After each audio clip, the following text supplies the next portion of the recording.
على سيد الأنبياء والمرسلين أما بعد فأعوذ بالله من الشيطان الرجيم بسم الله الرحمن الرحيم وقرن في بيوتكم آمنت بالله صدق الله العظيم رب اشرح لي صدري ويسر لي أمري واحلل عقدة من لساني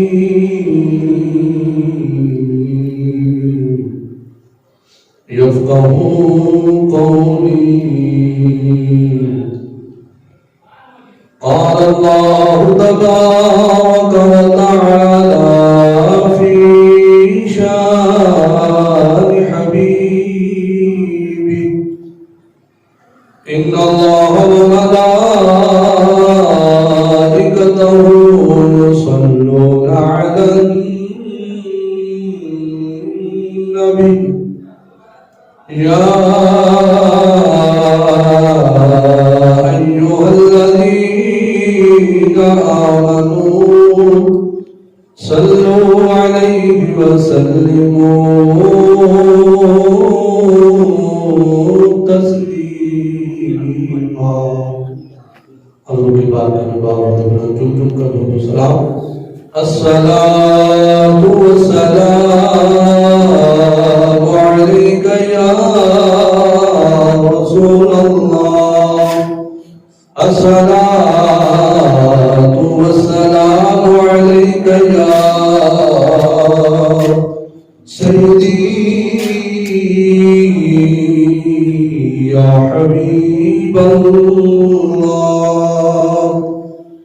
الصلاة والسلام عليك يا سيدي يا خاتم النبيين وعلى آلك وأصحابك يا سيدي يا سيدي يا سيدي يا سيدي يا مكي يا مدني يا هاشمي يا قرشي يا عربي يا مطلبي يا رسول الله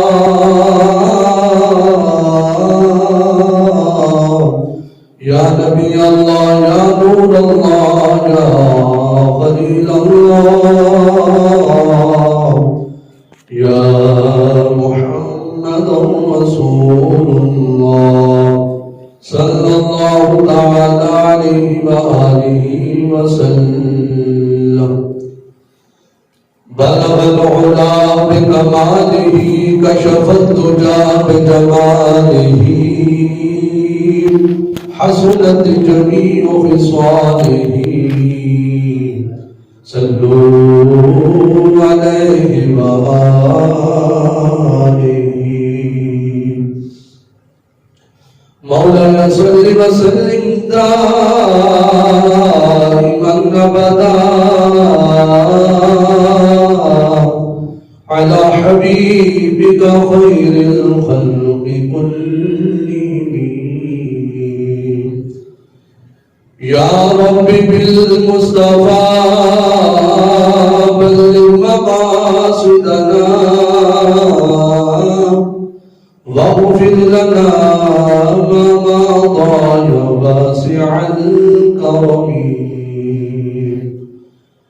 يا صاحب الجمال ويا سيد البشر من وجهك المنير لقد نور القمر لا يمكن ثناؤك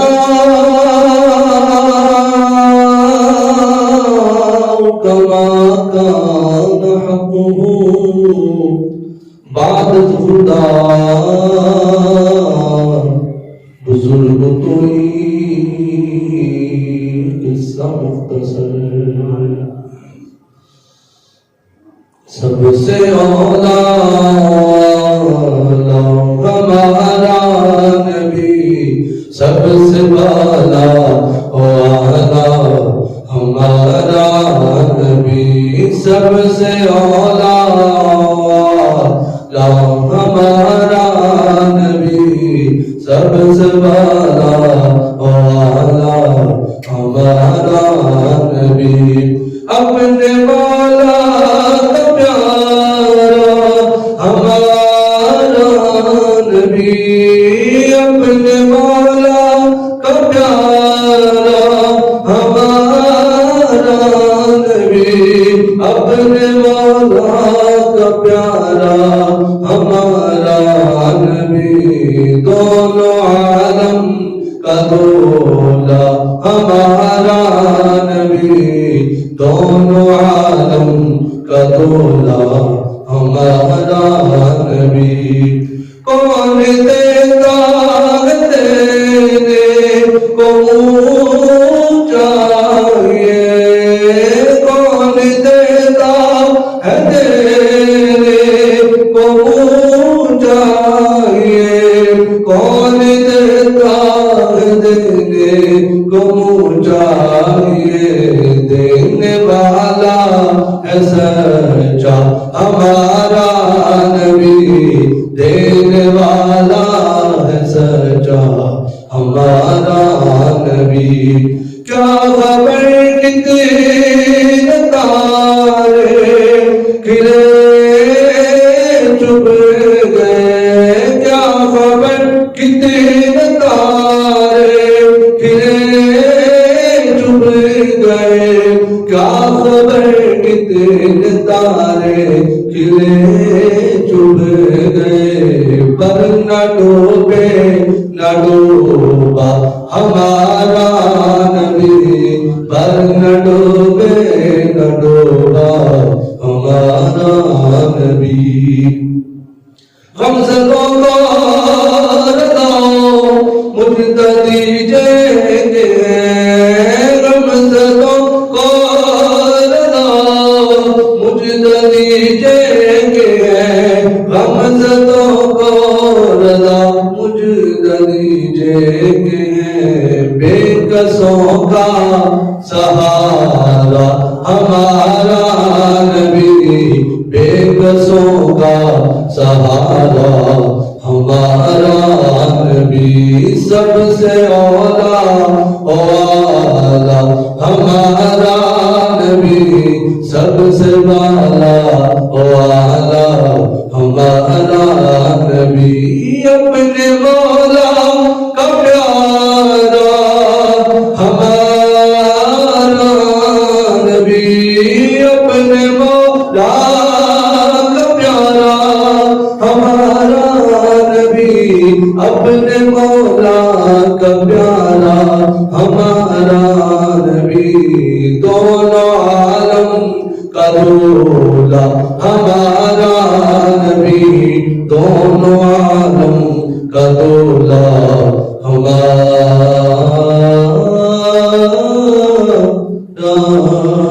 نبی اللہ تعالیٰ جلالہ محمد واتم برہانہ وعظم شانہ کی حمد و ثنا کے بعد حضور سید سربراہ حامی بے کساں غم گسار زمان قائد المرسلین خاتم النبیین نبی اکرم نور مجسم شفیع معظم زینت بزم کائنات حسن کائنات وجہ کائنات مختار کل احمد مجتبی جناب محمد مصطفیٰ صلی اللہ تعالی علیہ وآلہ وسلم کے دربار گہربار میں ہدیہ درود و سلام عرض کرنے کے بعد نہایت ہی معزز و محتشم بزرگوں، عزیز ساتھیوں، رب ذوالجلال کے فضل اور اس کی توفیق سے ہم سب آج نماز جمعہ ادا کرنے کے لیے حاضر ہو رہے ہیں۔ دعا ہے خالق عالم ہمارا آج کا نماز جمعہ پڑھنا اپنی پاک بارگاہ میں قبول و منظور فرمائے۔ حضرات محترم، آج کا موضوع، آج کا عنوان، آج کا ٹاپک ہے اسلام میں بیٹی کا کیا مقام ہے۔ اس کے متعلق ہم کچھ باتیں سماعت کریں گے اور عورت مارچ، عورت کے لیے پردے کا کتنا حکم ہے، یہ دو موضوع پر گفتگو ہوگی۔ ہمارے پیارے نبی صلی اللہ تعالی علیہ وآلہ وسلم حضور کی 4 شہزادیاں تھیں، اور ہمارے پیارے نبی صلی اللہ تعالی علیہ وآلہ وسلم کی زندگی ہمارے لیے نمونہ ہے، ماڈل ہے۔ لقد کان لکم فی رسول اللہ اسوۃ حسنہ۔ حضور کی پوری زندگی ہمارے لیے ایک نمونہ ہے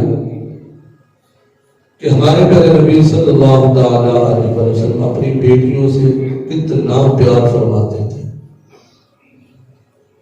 بڑے دکھ کی بات ہے، عورت مارچ ہو رہا ہے، عورت پتہ نہیں کیا چاہتی ہے، کیا گلیوں میں آ کر، مارچ میں آ کر کیا پیغام دینا چاہتی ہے۔ یہ بات ذہن نشین کرنے، اولاد والے بیٹھے ہوں، جتنے حقوق اسلام نے عورت کو دیے ہیں کوئی دے سکتا نہیں۔ عورت کہتی مجھے کچھ ملتا نہیں، ذرا سوچئے اسلام عورت کو کتنا دیتا ہے۔ اگر وہ اسلام کو مانے گی، پردے کو اپنے اوپر لاگو کرے گی کہ میں نے پردہ کرنا، دیکھیے عورت کے لیے ڈبل ہے، جیسے وراثت جاری ہوتی ہے۔ عورت کہتی کچھ ملا نہیں، اسلام کہتا تجھے میں ڈبل دے رہا ہوں۔ جب وراثت جاری ہوتی ہے تو عورت کو والدین کی طرف سے وراثت علیحدہ بات ہے۔ ہمارے معاشرے کا یہ المیہ بیٹیوں کو وراثت سے محروم کیا جا رہا ہے، مگر اسلام نے حصہ مقرر بیٹی کا کیا ہے کہ والدین کی طرف سے اتنا حصہ اس کا بنے گا۔ یہ ایک طرف سے بیٹی کو حصہ مل رہا ہے، دوسری طرف بیوی ہو کر اس کو شوہر کی طرف سے بھی حصہ ملتے ہیں، ڈبل حصہ ہو گیا۔ یہ اسلام دے رہا ہے کہ عورت کے لیے والدین کی طرف سے بھی ہے اور شوہر کی طرف سے بھی اس کو وراثت جاری ہوگی۔ اور ہمارے پیارے نبی صلی اللہ تعالی علیہ وآلہ وسلم جب آپ کی شہزادی کونین سیدہ فاطمہ الزہرا رضی اللہ تعالی عنہا، حضور کس قدر پیار فرماتے تھے۔ وہ دور جاہلیت کا دور تھا، اور آج بھی ہم نے وہ میڈیا کے اوپر خبر دیکھی، گردش بڑی کر رہی زور و شور سے، ایک باپ نے اپنی بیٹی کے پیٹ میں گولیاں اتار دی۔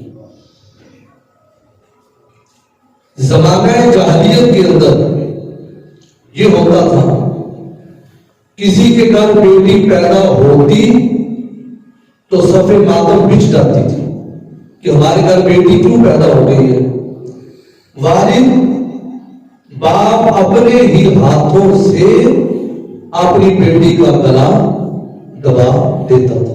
یہ کب ہوتا تھا؟ زمانہ ہے جاہلیت میں، اسلام سے پہلے ایسے ہوتا تھا۔ اپنے ہی ہاتھوں سے باپ اپنی بچی کا گلا دبوچ دیتا تھا، اسے مار دیتا تھا، یا پھر کیا کرتا، اسے ویرانے میں لے جاتا، وہاں گڑھا کھودتا اور اپنے ہی ہاتھوں سے اپنی بچی کو زندہ درگور کر دیتا تھا، اور باپ اپنا گھر چھوڑ دیتا تھا کہ میرے گھر میں بیٹی کیوں پیدا ہوئی ہے۔ یعنی یہ وہ دور تھا، ہر طرف جاہلیت ہی جاہلیت تھی۔ اس دور میں ہمارے پیارے نبی صلی اللہ تعالی علیہ وآلہ وسلم نے کیا میسج دیا؟ اس دور میں جس دور میں بیٹی سے نفرت کی جاتی تھی، بیٹی کو دشمن والی نگاہ سے دیکھا جاتا تھا، حقارت کی نظر سے دیکھا جاتا تھا، تو اس دور میں ہمارے پیارے نبی صلی اللہ علیہ وسلم نے کتنا خوبصورت میسج، کتنا پیارا پیغام دیا۔ فرمایا فاطمہ میرے جگر کا ٹکڑا ہے۔ جس دور میں بیٹی سے نفرت کی جاتی تھی تو حضور اعلان فرما رہے تھے کہ یہ میری بیٹی میرے جگر کا ٹکڑا ہے۔ اور آپ سمجھدار ہیں، جب بندے کا جگر ٹھیک ہونا تو بندہ ٹھیک رہتا ہے، جگر ہی خراب ہو جائے تو بندہ ہی جاتا رہتا ہے۔ حضور نے کتنی بڑی مثال، یوں سمجھے کہ دریا کو کوزے میں بند کر دیا۔ حضور نے اتنی اہمیت بتا دی کہ بیٹی کا کیا مقام ہے۔ فرمایا مجھے راضی کرنا چاہتے ہو تو اپنی بیٹیوں سے پیار کرو۔ ہمارے پیارے نبی صلی اللہ تعالی علیہ وآلہ وسلم نے ارشاد فرمایا جس کو اللہ پاک 3 بیٹیوں سے نوازے، کتنی بیٹیاں؟ 3 بیٹیاں اللہ عطا کرے، وہ والد وہ والدہ بوجھ نہ سمجھے بلکہ رو کر یہ بھی سنیے، ہمارے معاشرے کے اندر یہ بھی بڑا دکھ ہے۔ بیٹی پیدا ہوتی ہے اتنی خوشی نہیں منائی جاتی جتنی خوشی بیٹے کے ہوتے وقت منائی جاتی ہے۔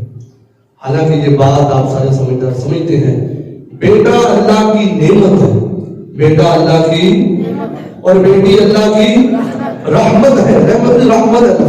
رحمت ہے اور نعمت کے بغیر گزارا ہو سکتا ہے لیکن رحمت کے بغیر 1 سیکنڈ بھی گزارا ہو سکتا۔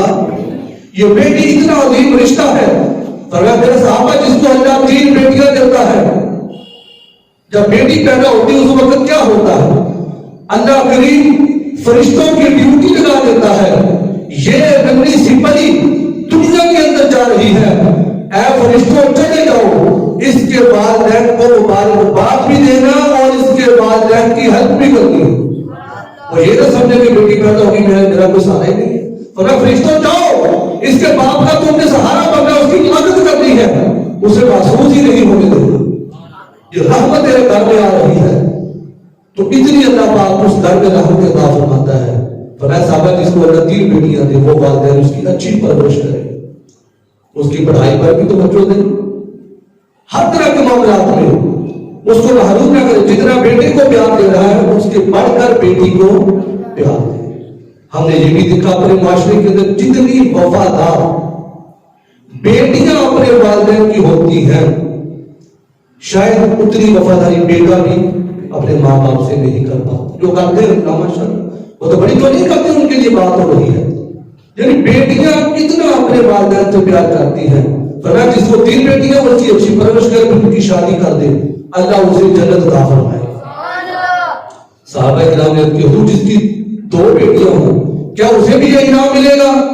ہمارے پیارے نبی صلی اللہ علیہ وسلم کا دلائے رحمت دیکھیے، حضور کتنی شفقت فرما رہے ہیں اپنے غلاموں کے اوپر۔ فرمایا میرے غلاموں جس کو اللہ 2 بیٹیاں دے وہ ان کی بھی اچھے طریقے سے ان کی تربیت کرے، اللہ اسے بھی جنت عطا فرما دے۔ تو صحابہ کرام کے حضور جی ہو بھی ایک حضور جس کی ایک ہی بیٹی ہو وہ کیا کرے؟ حضور کتنی کرم نوازی ہم پر فرما رہے ہیں۔ اور اکثر میں جملہ یہ کہا کرتا ہوں، ہم بے وفا ہیں، حضور بے وفا وہ با وفا ہے۔ ہم سے بے وفائیاں ہو جاتی ہیں، ہم سے غلطیاں ہو جاتی ہیں، وہ پھر بھی ہم پر کرم نوازیاں فرما۔ صحابہ نے حضور ایک بیٹی ہو تو میرے نبی نے ارشاد فرمایا اگر ایک بیٹی بھی ہو پھر بھی وہ اچھے طریقے سے اس کا خیال رکھتا ہے، اللہ اسے بھی جنت عطا فرمائے۔ اور دوسرا حضور کا فرمان سنیے جس کا مفہوم کچھ یوں ہے، فرمایا جس کو اللہ پاک بیٹیاں عطا کرے وہ اچھے طریقے سے ان کا خیال رکھے، اچھے طریقے سے ان کی تربیت کرے، اچھے طریقے سے ان کی پرورش کرے، تو فرمایا یہی بیٹیاں باپ کے اور دوزخ کے درمیان حائل ہو جائیں، یعنی رکاوٹ بن جائے گی کہ مالک ہم اپنے باپ کو دوزخ میں نہیں جانے دیں گے، اس لیے تو ہماری بڑی اچھی پرورش کی ہے۔ حدیث کا مفہوم یہ ہے کہ تم بیٹیوں کی اچھی تربیت کرو گے تو تم دوزخ سے بچ جاؤ گے۔ فرمایا درمیان میں کھڑی ہو جائے گی، حائل ہو جائے گی، دیوار بن جائے گی یہی بیٹیاں۔ تو جب اس بیٹی کو یہی درس نہیں دیا ہوگا، وائرس کے ڈر سے تو بیٹی نے پردہ کر دیا، شاید کاش بچپن سے اس بیٹی کی تربیت ایسی کی جائے کہ بیٹا کپڑے کیسے پہننے ہیں، یہ بچپن سے ہمارے پیر مرشد فرماتے ہیں بچپن سے تربیت کی جائے. جو بچپنا ہوتا ہے یہ سفید کورے کاغذ کی طرح ہوتا ہے.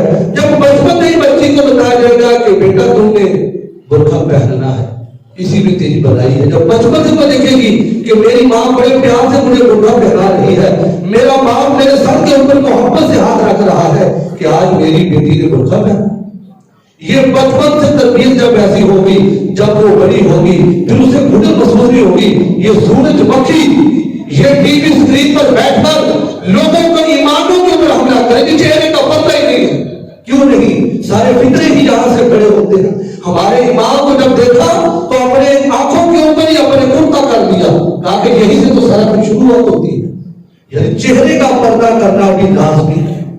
اپنے سارے جسم کو چھپائے. جتنا وہ عورت اپنے آپ کو چھپاتی جائے گی اتنا اللہ کے قریب ہوتی جائے گی.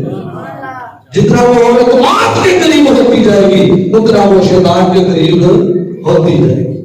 بڑے دکھ کی بات، اسلامی جمہوریہ پاکستان اور عورت کہتی مجھے آزادی چاہیے، اور جتنے حقوق تجھے اسلام نے دے دیے کوئی بھی تجھے دے سکتا نہیں. تو ہمارے پیارے نبی صلی اللہ علیہ وسلم جب سجدہ کائنات حضور کے سامنے آتی تو میرے نبی پاک علیہ الصلوۃ والسلام اٹھ کے کھڑے ہو جاتے. سمجھیے حضور اٹھ کے، اور میرے نبی کا دربار تو بہت وجہ ساری کائنات جھکتی، ہر چیز جھک جاتی ہے. اور جب حضور کی شہزادی حضور کے سامنے آتی ہے تو میرے نبی اٹھ کے کھڑے ہو جاتے ہیں. آپ نے بات کو ہلکا لے لیا. وہ یار جس کے لیے حضور اٹھ کے کھڑے ہو جائیں وہ آنے والی کوئی ہستی عام ہستی. حضور اٹھ کے کھڑے ہو جاتے ہیں اور اپنی شہزادی کی پیشانی کو بوسہ دیتے ہیں. بیٹیوں سے محبت کا درس دے رہے ہیں. اللہ اکبر. اور یہی شہزادی جب پیارے آقا کریم علیہ الصلوۃ والسلام آپ کے گھر تشریف لے کر جاتے تو سیدہ کائنات ان کے قریب ہو جاتی. یہ محبت کا رشتہ، باپ اور بیٹی کا رشتہ. اور جب حضور تشریف لے جاتے تو سیدہ کائنات حضور کے ہاتھوں کو بوسہ دیتی. بیٹی ہو تو ایسی اپنے بابا کے ہاتھوں کو بوسہ دیا جا رہا ہے. اور ہمارے پیارے نبی صلی اللہ تعالی وسلم بیٹیوں کے متعلق اتنے پیارے پیارے فرامین آپ نے ارشاد فرمائے. اور حضور کے غلاموں، ہم بچپن سے ہی اپنی بچی کا ذہن، اپنی بیٹی کا ذہن بنائیں کہ بیٹا سن، تجھے جتنی عزت اسلام نے دی ہے کوئی دے سکتا. زمانہ جاہلیت کے اندر عورتوں کو منڈیوں کے اندر بیچا جاتا تھا، عورتوں کی ڈولیاں لگتی تھی، کوئی معاشرے کے اندر اس کا مقام نہیں تھا، حقارت کی نگاہ سے دیکھا جاتا تھا. تو اے بیٹی، تو بیٹی بن کر آتی ہے تو رحمت بن جاتی ہے، بہن بن کر آتی ہے تو غیرت بن جاتی ہے، جب تو بیوی بن کر آتی ہے تو عزت بن جاتی ہے، جب تو ماں کا روپ ڈال لیتی ہے اللہ تیرے قدموں کے نیچے جنت رکھ دیتا. یہ بچپن سے تربیت کی جائے بیٹی کی، اس کو شروع سے بتایا جائے کہ سلیپ لیس ڈریس ہمارا لباس نہیں ہے. یہ مغربی تہذیب کا مغرب میں ہے. یہ دینا یہ کیا پیغام دے رہی ہے کہ ہمیں مغربی تہذیب چاہیے، مغربی تہذیب چاہیے. علامہ اقبال نے کہا تھا مغرب کی طرف جاؤ گے تو ڈوب جاؤ گے، اس طرف جاؤ گے تو تم ڈوب جاؤ گی. تمہیں کوئی عزت نہیں، تمہیں جتنا وقار، جتنی عزت، جتنا پروٹوکول تمہارا اسلام دے رہا ہے کوئی دے سکتا نہیں. اللہ اکبر. تو کتنے دکھ کی بات ہے آج ایک بیٹی کے ساتھ اتنا بڑا یہ ظلم و ستم ہوا. اللہ اکبر. اور پردہ کتنا ضروری ہے.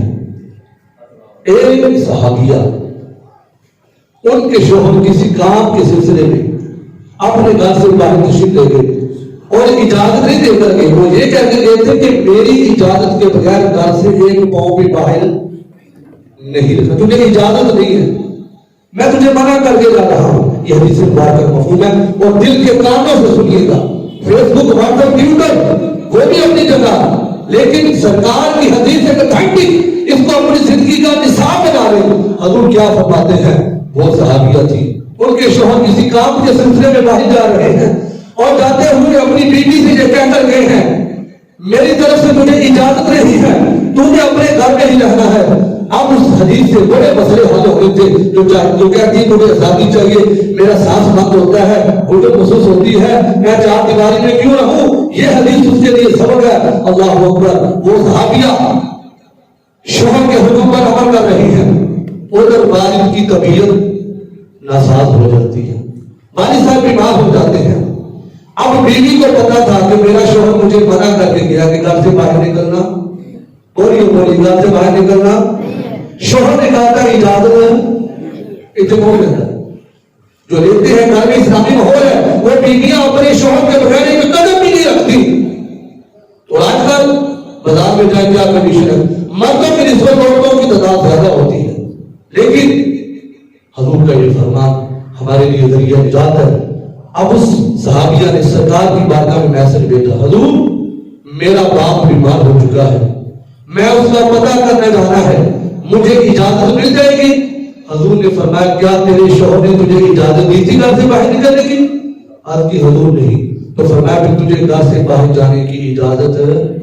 یہ کوئی قصہ کہانی حدیث ہے، گھروں میں جا کر سنانی ہے۔ نیت کیجیے دل میں اپنی بیٹی کو، بہن کو، بیوی کو، ماں کو کہ یہ بھی حضور کا فرمان ہے جو ہمارے سلیبس سے سب کچھ چھوڑ دیا جا رہا ہے اور بے حیائی کو پروموٹ کیا جا رہا ہے اور اس کو ترقی کا نام دیا جا رہا ہے، اور ترقی تب تجھے ملے گی جب سجدہ کائنات فرماتی ہے میرا سجدہ مکمل نہیں ہوتا تھا، رات مکمل ہو جاتی تھی۔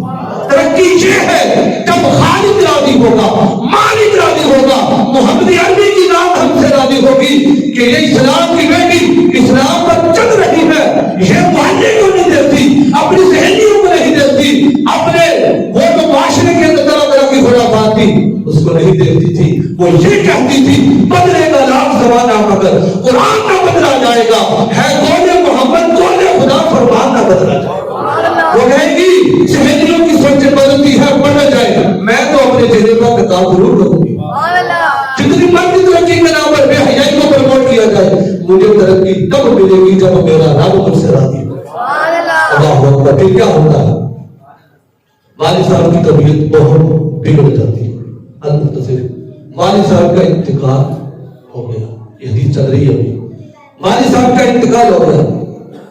اس نے صحابیہ نے پھر سرکار کی بارگاہ میں میسج، حضور کیا اب مجھے اجازت ہے میں اپنے باپ کا چہرہ ہی دیکھ لوں؟ میں تجھے اجازت ہے۔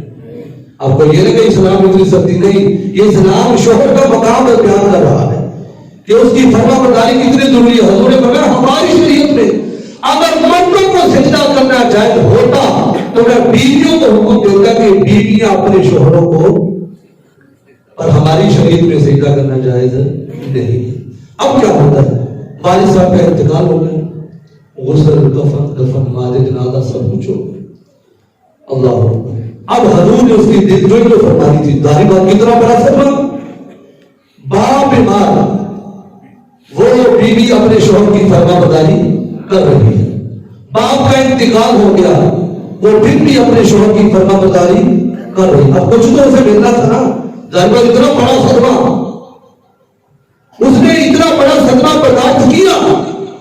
تو ہمارے بزرگ کہتے ہیں نا پھر اسلام کاڑے نہیں لگنے دیتا، کوئی اسلام پر چل کر دیکھے تو صحیح، پھر اسلام اسے تنہا نہیں چھوڑتا۔ اب ظاہر بات ہے اس نے اپنے شوہر کی اطاعت کی، فرما برداری کی، باپ کا انتقال ہو گیا، اتنا بڑا صدمہ برداشت کر دیا۔ تو پیارے نبی پاک علیہ الصلوۃ والسلام نے ارشاد فرمایا اے بیٹی جا، تجھے مبارک ہو، تم نے تو اپنے شوہر کی اتنی اطاعت اتنی فرما برداری کی کہ شوہر کی اجازت نہیں تھی گھر سے باہر جانے کی، باپ بیمار ہو گیا تم نہیں گئی، تیرے باپ کا انتقال ہو گیا تم پھر بھی نہیں گئی، جا تیرے باپ کو اللہ نے اسی وجہ سے بخش لیا۔ سبحان اللہ، تم نے اپنے شوہر کی اتنی اطاعت اتنی فرما برداری کی ہے، اسی وجہ سے اللہ پاک نے تیرے والد صاحب کی بخشش فرمائی۔ یہ کیا حکم ہے کہ گھر میں رہے، یہ باہر نکل رہی اسلام کے اندر گھر میں رہے، چار دیواری کے اندر رہے۔ وہ اما عائشہ صدیقہ رضی اللہ تعالیٰ عنہا کیا فرماتی ہیں، فرماتی مجھے جو انصار کی عورتیں ہیں نا ان سے بڑے پیار ہے۔ عرض کی اما جان کیوں پیار ہے؟ فرمایا مجھے اس لیے پیار ہے، آج قرآن گھر میں ہے، بیٹی پیدا ہوتی ہے قرآن گھر میں ہے، بیٹی جوان ہوتی ہے قرآن گھر میں ہے، بیٹی کی شادی کا وہ لمحات بھی آ جاتے ہیں، ہم قرآن اس کے ساتھ کے اوپر کر دیتے ہیں۔ صرف ہم نے یہی تک قرآن کو سمجھا. کاش وہی قرآن کھول کر کنز ایمان پڑھ کر اسے بتایا ہوتا کہ بیٹا شادی ہو، غمی ہو، خوشی ہو، جو کچھ بھی ہو، بیٹا پردے میں بنائی. بیٹا پردے میں اپنی گفتگو کو اختتام کی طرف یہی بات کہتے ہوئے، ایک وقت ہوتا تھا ہمارے گھروں میں، آپ اس بات کو محسوس کیجیے کہ شادیوں میں جا کر دیکھیے، ایک وقت ہوتا تھا ہمارے گھروں میں جب ایک بڑا گھر میں انٹر ہوتا تھا تو گھر کی جتنی خواتین ہوتی تھی وہ اپنے دوپٹے سروں کے اوپر کر لیتی. ایک وقت ہوتا تھا، میں بات بالکل اپنی آنکھوں سے دیکھا اور محسوس بھی کیا ہے. ایک وقت ہوتا تھا جب والد گھر میں آتا، گھر کا سربراہ جیسے ہی گھر میں داخل ہوتا تھا تو گھر کی ساری جتنی بھی خواتین ہوتی تھی، چاہے پہلے بھی ان کا دوپٹہ سر پہ، لیکن وہ احترامت کہ ہمارا شوہر ہے، باپ ہے، بھائی ہے، ہمارا بڑا ہے، گھر میں آ رہا ہے تو ہمیں اسے ایک میسج دینا ہے کہ ہماری آنکھوں میں آپ کی کتنی عزت ہے، کتنی حیا ہے کہ ہم اپنے دوپٹے سیٹ کر رہے ہیں. اور آج شادی ہوتی ہے، جوان بیٹی باپ کے سامنے فخری انداز میں دوپٹہ اتار رہی ہوتی ہے، ایک سیلفی کے نام پر. وہ کیا خصوص طرف نہیں جانا چاہتا، لیکن میرے بھائیوں اسلام ہمیں یہی درس دیتا ہے. اللہ اکبر، کاش درس قرآن ہم نے بلایا نہ ہوتا، یہ زمانے نے دکھایا نہ ہوتا. بڑا دکھ ہوا یہ خبر سن کر کہ اتنا ظلم ہوا. تو ہم شروع سے ہی بیٹا ہے اس کی تربیت کی جائے، اس انداز میں اس کی تربیت کی جائے اور بچپن سے ہی بچی کا ذہن بنایا جائے کہ بچی پردے میں رہنا تو جوان بھی ہو جائے تو جب پھر کسی کو کہنے کے کسی کی بات کی ضرورت ہی نہ پڑے. اور یا وہ ہم جن کی گیارہویں کھاتے ہیں، جن کا لنگر ہم بتاتے ہیں، ان کی ماں کا واقعہ ہی یاد رکھو. ان کی والدہ کے بارے میں ہم نے سنے نا، وہ آنکھوں سے کہتے تھے کہ آنکھوں سے سن دیکھ نہیں سکتی، کانوں سے بہ رہی ہے، ہاتھوں سے ایسے ہیں. تو ان کی باتیں محترم نے کہا بات کچھ یوں ہے، یہ وہ جن کے ہم مانتے ہیں وہ نعرے بھی لگاتے ہیں جو ان کی ماں کی سیرت کو پڑھنے کہ ان کی والدہ محترمہ آنکھوں سے غیر محرم کو نہیں دیکھا، ان کانوں میں کسی غیر محرم کی آواز نہیں پڑی، ان ہاتھوں سے کبھی اللہ کو ناراض کرنے والا کوئی کام، اور ان قدموں سے اللہ کی ناراضگی کی طرف کوئی قدم اٹھایا. تو ان ساری باتوں سے ہمیں یہی سبق ملتا ہے کہ ہم دین کی طرف ہیں، دین اسلام کے مطابق اپنی زندگیاں گزاریں اور بچوں کی تربیت اس انداز میں کریں کہ بیٹا قرآن لازمی پڑھنا ہے، ٹھیک ہے دنیاوی تعلیم بھی حاصل کرنا، لیکن میسج یہی ہے قرآن کے اوپر ہم غلاف کیوں چڑھاتے ہیں، قرآن کے اوپر ہم غلاف کیوں چڑھاتے ہیں. یہ اسی طرح پڑھنے کی طرف بات ہے کہ یارو دنیا میں کتنی کتابیں ہیں، بڑی بڑی کتابیں ہیں، لیکن آج تک کسی کتاب کے اوپر ہم نے کوئی غلاف چڑھا ہوا نہیں دیکھا. غلاف دیکھا ہے تو قرآن کی امت دیکھا ہے. دنیا میں کتنی عمارتیں ہیں، کسی عمارت کے اوپر غلاف چڑھتا ہوا نہیں دیکھا. غلاف دیکھا ہے تو خانہ کعبہ کی دیوار کے اوپر دیکھا ہے، غلاف دیکھا ہے تو قرآن کے اوپر دیکھا ہے. تو پتہ چلا پردہ اسی چیز کا کیا جاتا ہے جو چیز قیمتی ہوتی ہے، جو چیز جتنی قیمتی ہوتی ہے اتنا ہی اس کا زیادہ پردہ کیا جاتا ہے. تو اے اسلام کی بیٹی تو ہے بڑی قیمتی. اور یار ساری باتیں چھوڑو، ایک ٹافی کی ہم نے روپے کی ٹافی ہوتی ہے، ایک روپے کی ٹافی ہوتی ہے، وہ شاپر کے اندر بند ہوتی ہے تو ہر چیز سے محفوظ ہے. جیسے ہی ہم وہ کھولتے تو بکیاں اس کے اوپر حملہ. یہ سب ہماری جو مائیں بہنیں ہیں ان تک یہ میسج ہے، یہ پیغام ہے کہ ہم پردہ کریں گی. وہ سجدہ کائنات کی بات یہی تھی نا کہ میرا جنازہ بھی اٹھے تو رات کے، بس یہی ہے پیغام کہ اپنی ماں بہنوں کو گھروں میں جا کر یہی پیغام دینا ہے کہ ہم نے باپ پردہ رہنا ہے اور اسلام کے مطابق زندگی گزارنی ہے. اللہ رب العزت کی بات کا التجا ہے اللہ تعالیٰ ہمیں دین اسلام کے مطابق اور ہماری ماں بہنوں کو باپ پردہ رہنا